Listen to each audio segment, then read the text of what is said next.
তো জমি জায়গার ঝামেলা নিয়ে যদি আপনার দেওয়ানি আদালতে মামলা করেন, তাহলে সেই মামলার ডিগ্রি বা রায় পেতে কতদিন সময় লাগে। তো এটার একটি উদাহরণ সহ আজকের এই ভিডিওতে আপনাদেরকে জানাবো যে একটি জমি জায়গার ঝামেলা নিয়ে যদি দেওয়ানি আদালতে মামলা করা হয় তাহলে কতদিন সময় লাগতে পারে। তো দেখুন, একটি জমি জায়গার ঝামেলা নানা ধরনের হতে পারে।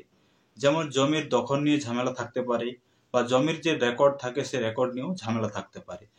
তো তাই এগুলো সংশোধন করার জন্য আমরা আগে সর্বপ্রথম আমরা কি করি, নিকটবর্তী যে বিএলআর অফিস থাকে সেই বিএলআর অফিসে সংশোধনের জন্য মিসকেস বা লিখিত আবেদন করি।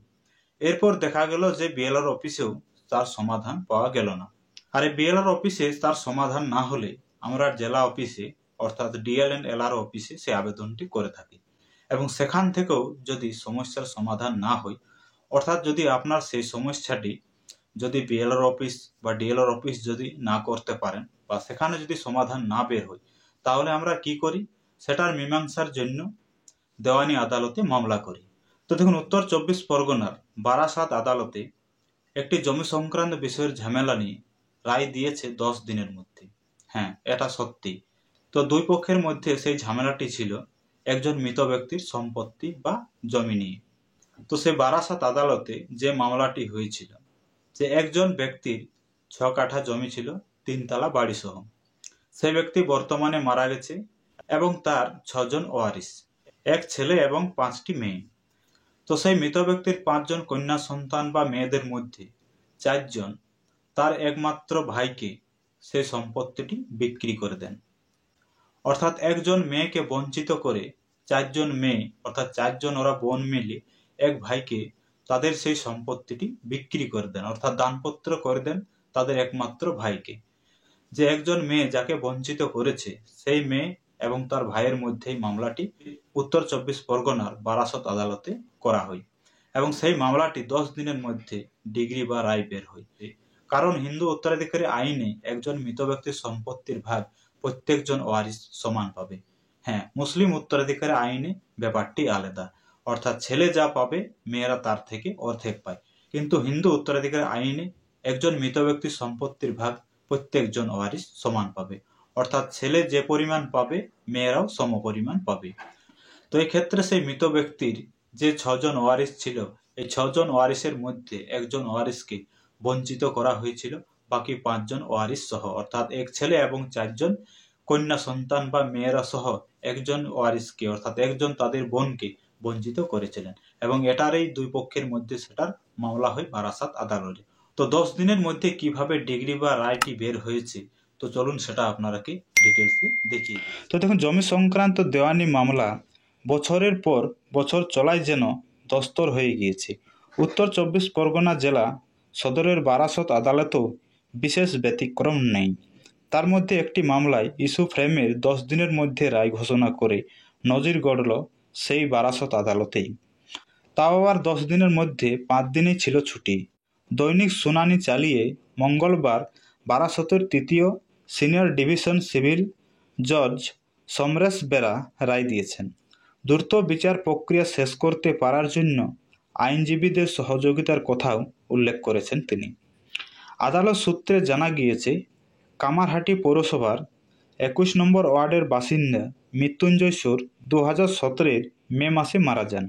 6 কাঠা জায়গার উপর তার নামে 3 তলা বাড়ি রয়েছে।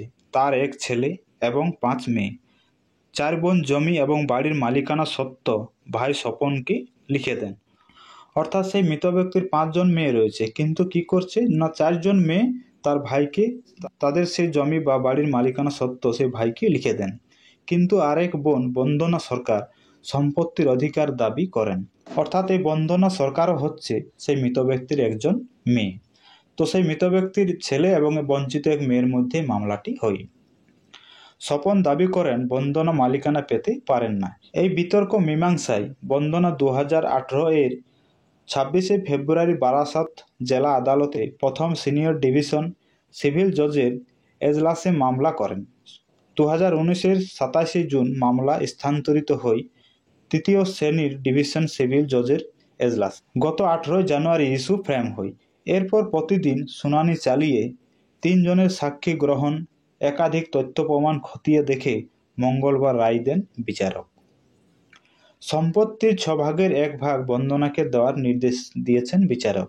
হ্যাঁ, যেটা পূর্বে আপনাদেরকে জানালাম যে হিন্দু উত্তরাধিকার আইনে একজন মৃত ব্যক্তির সম্পত্তির ভাগ প্রত্যেকজন ওয়ারিশই সমান পাবে। তো তাই সেই মৃত ব্যক্তির 6 জন ওয়ারিশ অর্থাৎ 1 ছেলে এবং 5 মেয়ে, তো তাই 6 ভাগের মধ্যে 1 ভাগ বন্দনাকে দেওয়ার নির্দেশ দেন বিচারক অর্থাৎ সে আদালত। এছাড়া একটি ঘরে ভাড়াটিয়া রয়েছেন, সেই ভাড়ারও 6 ভাগের 1 ভাগও বন্দনাকে দেওয়ার নির্দেশ দিয়েছে আদালত। বন্দনার আইনজীবী মানবেন্দ্র পাল বলেন, বিচারকের সক্রিয়তায় এত দ্রুত সিভিল কেসে রায় হলো। আজ পর্যন্ত রাজ্যে কোথাও ইস্যু ফ্রেমে 10 দিনের মধ্যে রায়ের নজির আছে বলে আমার জানা নেই। স্বপনের আইনজীবী নারায়ণ ঠাকুর বলেন, আমরা রায়ের কপি হাতে পাওয়ার পর উচ্চ আদালতে যাওয়ার বিষয়টি বিবেচনা করব। তবে যে দ্রুততায় বিচার সম্পন্ন হয়েছে তা নজিরবিহীন।